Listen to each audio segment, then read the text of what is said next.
session, we are going to discuss a very, very important topic, not only from your this act, it's also from all point of view of all your judicial examination, your course classes. So pay attention towards this. It is divorce. So Hindu marriage act 1955 का अब हम बहुत important topic discuss करने वाले हैं, which is given under section 13. In the very last session, those who have not watched, on the top you see the link, we discussed about judicial separation. If two parties don't want to live with each other, they have two options. Either they can go for divorce on certain grounds, and similarly on those grounds only, either they can go for judicial separation. So judicial separation पर मैं already आपको deeply समझा चुकी हूँ. देखिए आप इस session को समझ में आएगा. And now we are going to discuss about the divorce. क्या ऐसे रीजंस होते हैं जिसमें दो पार्टीज हैं, अब उनके लिए एक दूसरे के साथ रहना बिल्कुल भी पॉसिबल नहीं है. Now they don't want to live with each other and want to get separate from that time only. Exactly what this term is about, इसको कैसे इस एक्ट में ऐड किया गया, इस पर्टिकुलर टर्म की क्या इम्प्लीकेशन होती है, पार्टीज डिवोर्स के लिए कैसे अप्लाई कर सकती हैं, किस बेसिस पर अप्लाई कर सकती हैं, क्या वो ग्राउंड्स हैं जो होने ज़रूरी हैं, उन्हीं ग्राउंड्स के बेसिस पर ही पार्टीज़ को डिवोर्स जो है, या ये कह सकते हैं हम, this only relief can be provided if they are facing certain difficulties in their married life.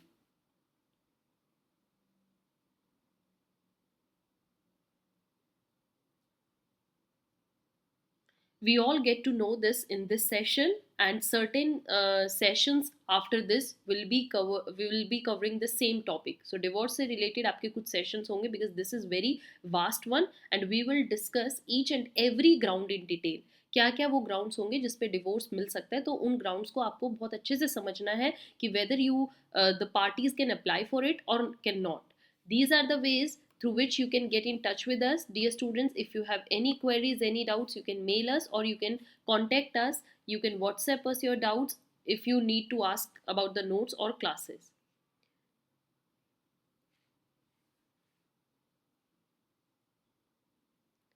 Firstly, understanding the term divorce. I think divorce term जो है आज के टाइम में every one of you know, if you are a legal student और not, और whether you have not studied any this act, Hindu marriage act. Divorce का मतलब सबको पता होता है क्या होता है, किस क्या इसके इसकी वजह से पार्टीज जो हैं अपने आप को दूसरे स्पाउस से अलग कर सकती हैं. So divorce was unknown to general Hindu law, as marriage was regarded as dissoluble. जब हिंदू लॉ आया एग्जिस्टेंस में, तो हिंदू लॉ का जो बेस था, एक्चुअली में जिस कंडीशन पर हिंदू लॉ बनना था, या हमारी जो सेंटिटी है, वो मैरिज को एक बहुत प्योरिटी से देखती है.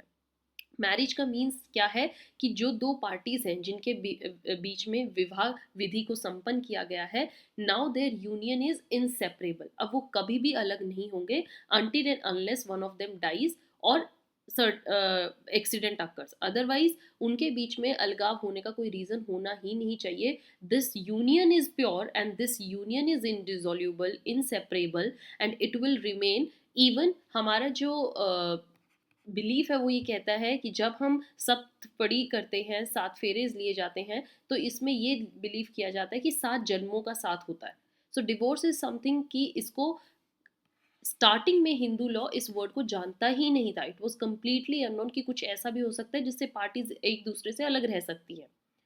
But Hindu marriage act 1955 introduce this vital and dynamic change in the Hindu law of marriage, और इसमें डिवोर्स को ऐड किया गया because it was the necessity of time, it was the necessity for the parties, for the benefit of the parties. So this subject was given under section 13 में. हम पढ़ेंगे 13B, 14 and 15. All these 4 sections are covering certain elements about divorce.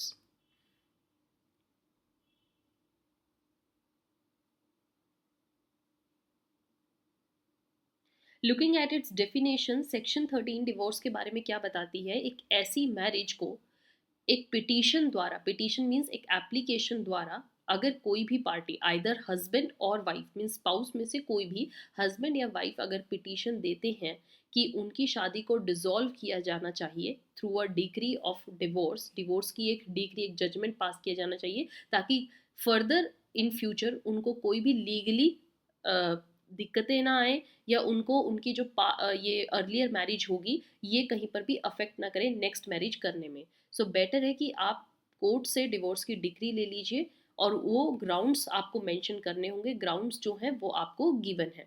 So there are total 11 grounds for the divorce available to either spouse. Wife को certain others reasons और भी हैं वो हम later on पढ़ेंगे, बट अभी के लिए क्या है 11 ग्राउंड्स है जिनमें बोथ द वाइफ और the husband can go for and apply for the divorce in the court कि हमें दूसरे पर्सन के साथ नहीं रहना है और उस बेसिस पर आप डिवोर्स ले सकते हो। तो वो 11 ग्राउंड्स क्या होंगे, अब हम उन 11 ग्राउंड्स को समझते हैं और डिटेल में समझते हैं कि yes what it means and how a party can apply for it। और आपको ये भी जानने को मिलेगा कि सच में वाकई में ये भी रीज़न हो सकता है अगर आपको अपने स्पाउस के साथ नहीं रहना है तो।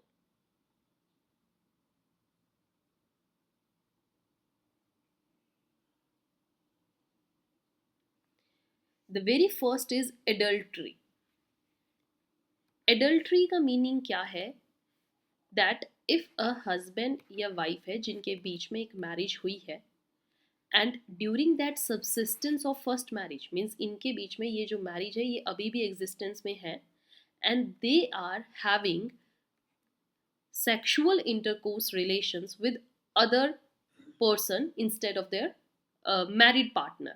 जैसे हस्बैंड का किसी अदर गर्ल के साथ कोई रिलेशन है या फिर वाइफ का किसी अदर बॉय के साथ कोई रिलेशन चल रहा है, स्टिल उनके बीच में जो मैरिज है वो है, तो ये होता है एडल्ट्री। अगर इस चीज़ का दूसरे पार्टनर या स्पाउस को पता लगता है कि जो उनका पार्टनर वो उनके साथ यहाँ पर क्या धोखा दे रहा है, फ्रॉड कर रहा है, they can apply for the divorce and it is a valid ground. So, adultery means the other party has after the solemnization of marriage, marriage होने के बाद होना चाहिए। ये नहीं है कि कोई भी स्पाउस जो है वो अपने दूसरे पार्टनर का पास्ट रिलेशन लेकर आ रहे हैं। It is during the that marriage, उस during that married life they had voluntary sexual intercourse with any person other than his or her spouse। Formally पहले क्या होता था, अब यहाँ पर ये जानना ज़रूरी है कि जो ये ग्राउंड होता था एडल्ट्री का, अगर आपको डिवोर्स लेना है पिटिशनर को प्रूव करना होता था कि जो ये एडल्ट्री है this was certain for a continuous period तक रही है, they were living in a adultery. Means इसका मतलब था कि ऐसा नहीं है कि बहुत टाइम तक, बट मोर और लेस थोड़ा कॉन्टिन्यूस या हैबिचुअल कोर्स होना चाहिए कि फॉर एग्जाम्पल अगर वाइफ अप्लाई कर रही है तो उसको ये प्रूव करना पड़ता था कि हस्बैंड की थोड़ी हैबिट हो गई है कि वो एक गर्ल के साथ जो है वो कॉन्टिन्यूस एक रिलेशन में है। So that was certain kind of immorality act और उस बेसिस पर डिवोर्स लिया जा सकता था। बट नाउ अब इसमें थोड़ा चेंज किया गया। क्या चेंज किया गया, listen it carefully, that it was not कि अब जो पार्टी है उसको ये प्रूव करना होगा कॉन्टिन्यूस या habitual course, even a single act of that immorality can be the basis for the divorce. So after this 1976 की जो अमेंडमेंट आई, dear student listen it very carefully, in view of जो ये मैंने अभी बताया कॉन्टिन्यूस एंड हैबिचुअल कोर्स, इस word को बिल्कुल रिप्लेस कर दिया गया। इवन वन सिंगल और isolated act of infidelity would be a sufficient ground for obtaining divorce। अगर एक भी एक्ट ऐसा हुआ है कि अदर स्पाउस ने, अदर पार्टनर ने किसी के साथ सेक्सुअल इंटरकोर्स किया है, so on that basis also you can apply for the divorce।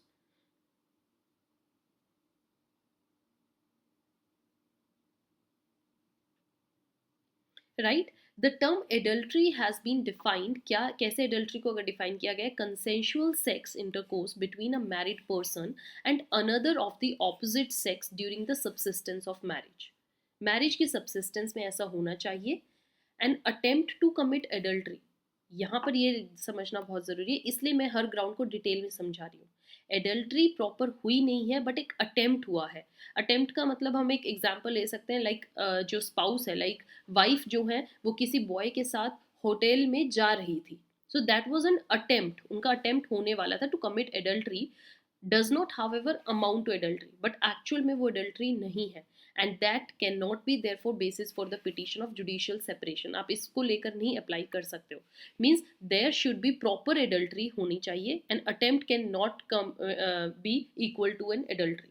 So direct evidence of adultery, अब यहाँ पर ये भी चीज़ समझना बहुत ज़रूरी है। एज नॉर्मल लाइफ हम अगर देखें तो जो पार्टनर्स हैं, जो स्पाउसेस हैं मैरिड लाइफ में, जो आपका अदर स्पाउस है, वो एक्चुअली में डायरेक्ट एविडेंस कोर्ट में नहीं दे पाते हैं, या दे भी नहीं सकते। इट्स नॉट नेसेसरी कि आप बिल्कुल प्रूफ लेकर आए। And the nature of the act is such कि ये एक रीजनेबल, आपने कोई ऐसे रीजंस दिए हैं जिससे कि जो जज है उनको लगता है कि ये एक डायरेक्ट एविडेंस बन सकता है। Like you showed them the entries in the hotel, कि कितने बजे से कितने बजे तक वो एक होटल में रहे। So that could be a good ground for the divorce. So the courts have therefore observed कि सर्कमस्टेंशियल एविडेंस भी इनफ है। लाइक उन किसी प्लेस पर हस्बैंड को, किसी हस्बैंड ने किसी प्लेस पर अपनी वाइफ को किसी बॉय के साथ बैठे देखा, and that was also circumstantial evidence, all that can be expected in such cases. So the time and place of adultery therefore need not to be proved, you just have to tell the normal evidences, direct evidence देना भी ज़रूरी नहीं होता है।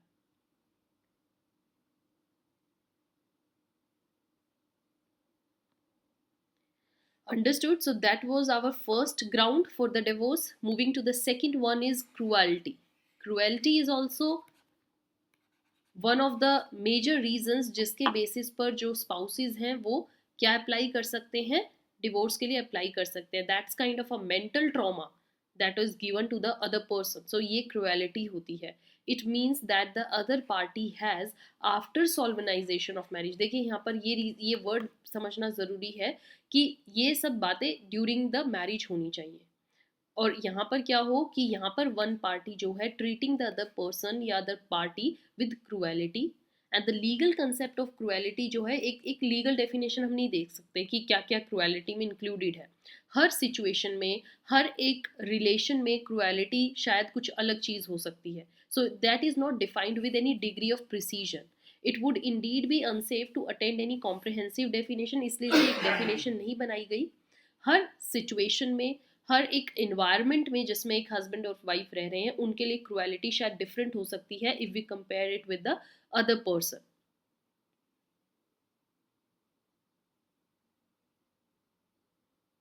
सो cruelty क्या हो सकती है? इट मे बी ब्रूटल और subtle.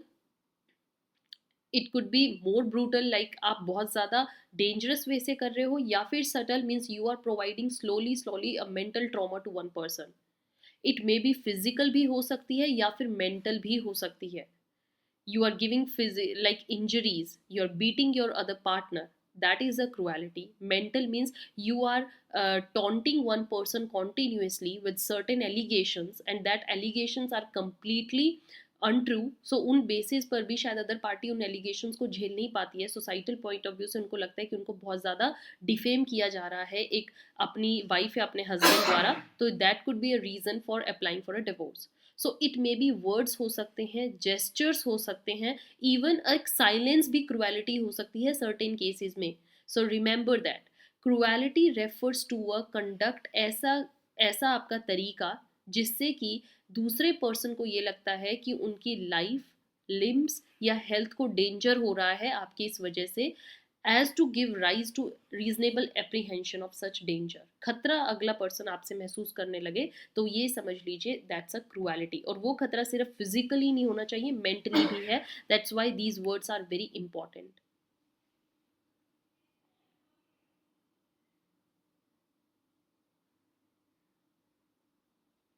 All right, now I am providing you certain case studies which are very important to understand how a cruelty, you can judge a cruelty. So there is a case, Bhagat versus Bhagat.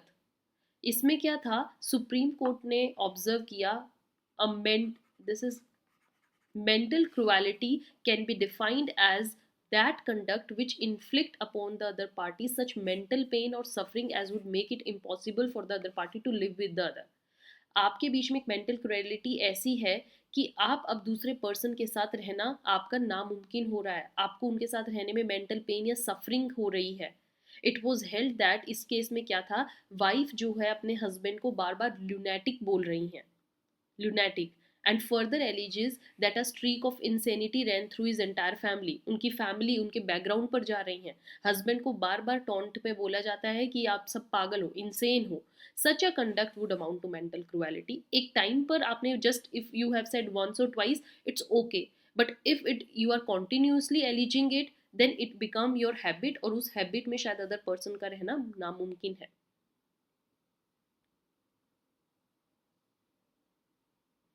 Moving to the other case, here it is in Shanti Devi versus Raghav Prakash. इस case में क्या था, Rajasthan high court has held that wife allegation that her husband is important, means wife का allegation कि उनके जो husband है वो इम्पोर्टेंट है. Important, I hope you understood.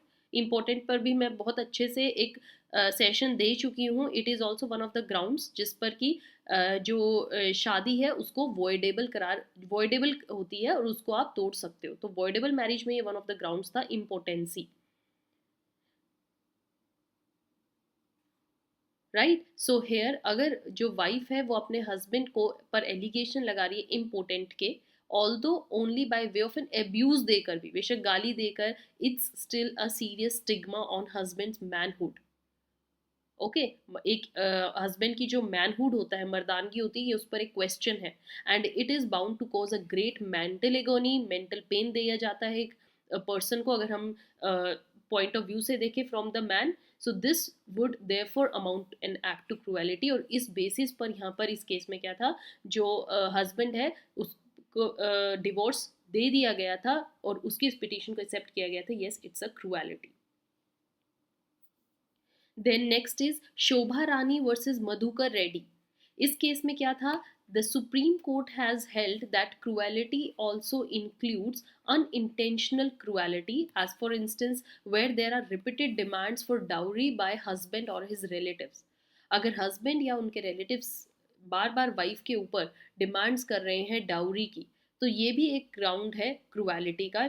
Might be for her it's now become impossible to live in that house और with them, क्योंकि उनको बार बार मेंटल पेन मिल रहा है. नेक्स्ट इज नरेंद्र वर्सेस के Meena. It was held that unsubstantiated allegations and the threats and contempt to commit suicide by wife, अगर wife बार बार धमकियां दे रही है हस्बैंड को कि वो सुसाइड कर लेगी या उसको डरा रही है, थ्रेट कर रही है, that is also a mental cruelty, because in that environment also it become impossible to live in. Hence it became a valid ground कि यहाँ पर मैरिज को डिसॉल्व किया जाए और एक डिवोर्स की डिग्री पास की जाए. So I hope now you understood what are the various ways. Cruelty के लिए इसलिए कोई प्रॉपर डेफिनेशन नहीं बनाई गई या प्रॉपर ग्राउंड्स नहीं दिए गए कि किस किस केस में क्रुएलिटी हो सकती है. It is different for every person, it is different from person to person.